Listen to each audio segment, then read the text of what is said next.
Assalamualaikum warahmatullahi wabarakatuh. Perkenalkan, nama saya Harun Kriananta dengan NIM 24046114. Saya akan memenuhi tugas media dan multimedia pembelajaran sejarah, yaitu materi yang diberikan kepada saya mengenai perlawanan rakyat daerah terhadap penjajah. Nah, di sini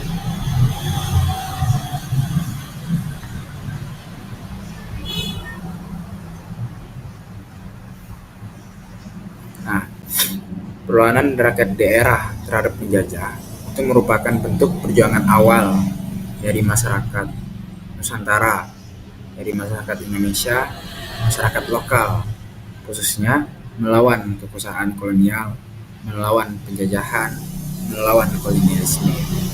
Nah, semangat perlawanan ini yang menjadi akar dari nasionalisme yang kita rasakan saat ini. Jadi, perlawanan rakyat daerah itu terjadi di tiap daerah dengan penyebab alasan mengapa melawan, dengan hal-hal yang menyebabkan perlawanan itu yang sangat berbeda di kancah lokal. Nah, itu yang menjadi akar dari atau tonggak awal dari perjuangan Indonesia. Nah, kemudian konsep dan karakteristik perlawanan rakyat daerah terhadap kolonialisme. Nah, perlawanan bersifat lokal yang dipimpin oleh tokoh daerah. Jadi, perlawanan di tiap daerah itu rata-rata dipimpin oleh satu tokoh atau beberapa tokoh lainnya yang menggerakkan rakyat. Kemudian motivasi perlawanan itu ada politik, ekonomi, sosial, dan agama. Bahkan adat ada juga. Kemudian dipengaruhi oleh kondisi geografis dan adat setempat, menggunakan strategi gerilya, diplomasi, dan resistensi budaya. Jadi memang rata-rata perlawanan bersifat lokal ini dipimpin oleh satu tokoh atau beberapa tokoh lainnya, kemudian digerakkan oleh motivasi politik, ekonomi, sosial, dan agama, kemudian geografis dan adat setempat. Jadi perlawanan ini cenderung mempertahankan nilai-nilai budaya yang berada di tempat tersebut. Nah, kemudian faktor penyebab perlawanan. Jadi ada faktor politik pertama, faktor ekonomi kedua, kemudian faktor sosial budaya, dan faktor religius. Jadi faktor politik itu seperti yang terjadi di Ponegoro. Politik itu jadi ada intervensi kolonial terhadap sistem pemerintahan tradisional. Jadi kolonial masuk untuk mengintervensi pemerintahan tradisional atau pemerintahan yang ada sudah sejak lama di tempat itu. Kemudian masuk ke faktor ekonomi. Faktor ekonomi ini menyangkut tentang eksploitasi melalui tanam paksa dan monopoli perdagangan. Jadi tentang bagaimana kolonialisme ini mempengaruhi tatanan pekerjaan yang ada di masyarakat setempat. Sehingga itu yang menjadi faktor perlawanan. Kemudian faktor sosial budaya, pelanggaran terhadap adat dan nilai lokal. Kemudian yang keempat, faktor religius, semangat jihad dan keinginan mempertahankan keyakinan. Jadi mungkin ada keyakinan baik itu agama, keyakinan terhadap adat atau nilai-nilai yang ada di setempat itu, demi mempertahankan itu, semangat mempertahankan nilai yang ada yang sudah lama ada untuk nah itu yang menjadi faktor dia melawan kepada kolonial. Nah, ini perlawanan di berbagai daerah Nusantara. Jadi ada beberapa tokoh yang kami rampung di sini, seperti 5 daerah dengan beberapa tokoh ini.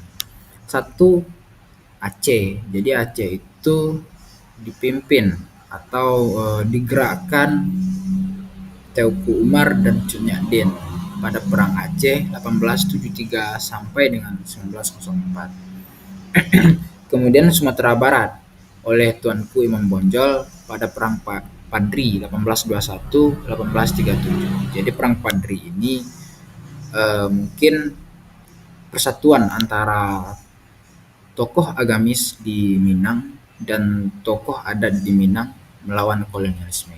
Yang pada awalnya perang Padri itu antara tokoh agama dan tokoh adat. Nah, sehingga ketika ada kekuatan baru yang muncul untuk menggeser nilai-nilai yang ada di Minang, maka Tuan Pi Membonjol dan tokoh adat setempat itu mengusir penjajah dengan perlawanan.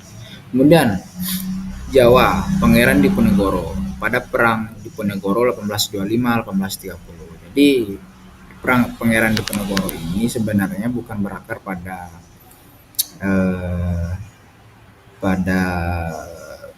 perlawanan rakyat yang memang keresahan dari semua masyarakat, tetapi Pangeran Diponegoro ini mungkin ada intervensi dari pemerintahan kolonial sehingga dia menganggap bahwa perpaduan antara pemerintahan kolonial dan pemerintahan tradisional yang sehingga itu memberatkan masyarakat.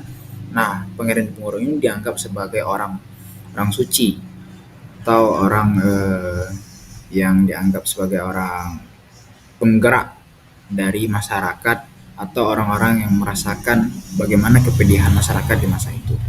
Nah, Maluku, Kapitan Patimura atau biasa disebut dengan Thomas Matulisi pada perlawanan 1817. Kemudian Batak yang dipimpin oleh Sisinga Mangaraja IX. Nah, pada tahun 1878 sampai 1907.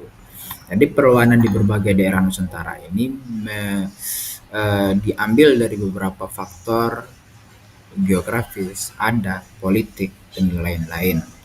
Nah, mereka inilah salah bagian dari tokoh yang menjadi penggerak perjuangan perlawanan di berbagai daerah Nusantara.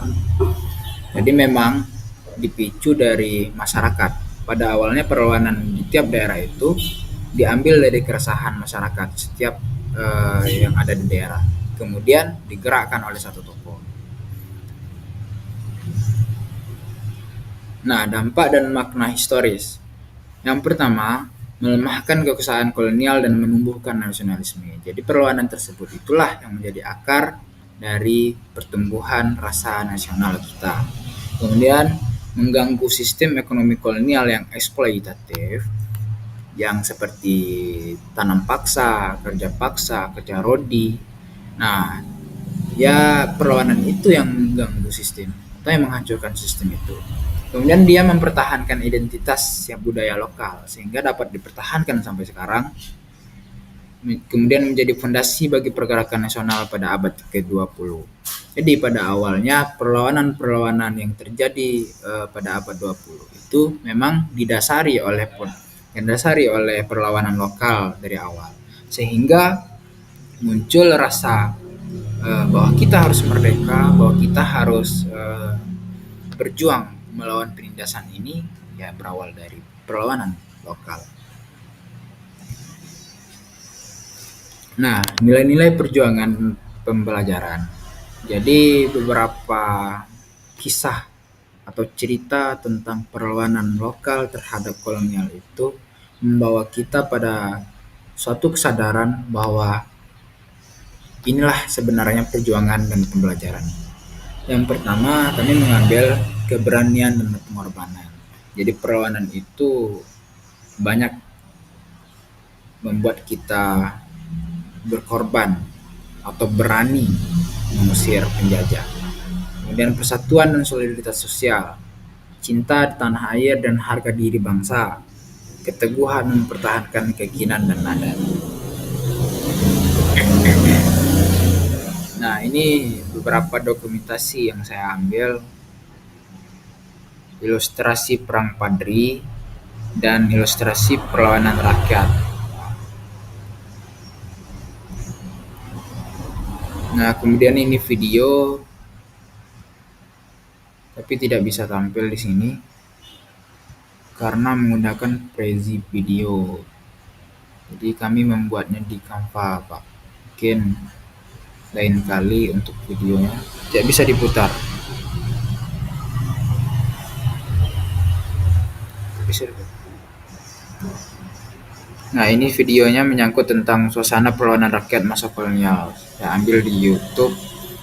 Di tugas tentang link sumbernya juga saya terterakan link sumbernya untuk video ini, kemudian foto-foto ini saya sertakan, tapi tidak bisa tampil di sini, Pak. Oke. Mungkin itu saja yang dapat saya sampaikan mengenai presentasi kali ini. Saya Harun Mukri Ananta, izin pamit. Apabila dapat kesalahan, saya mohon maaf. Akhirul kalam. Assalamualaikum warahmatullahi wabarakatuh.